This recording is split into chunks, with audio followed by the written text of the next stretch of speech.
Senyor! Magsilayo kayo!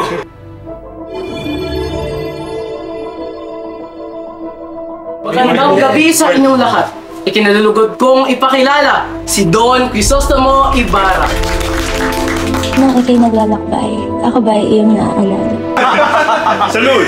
Salud! May lihim kayong mga kaaway. Anong ginawa mo sa bangkay ng aking ama? Kayo ay nagkakamali.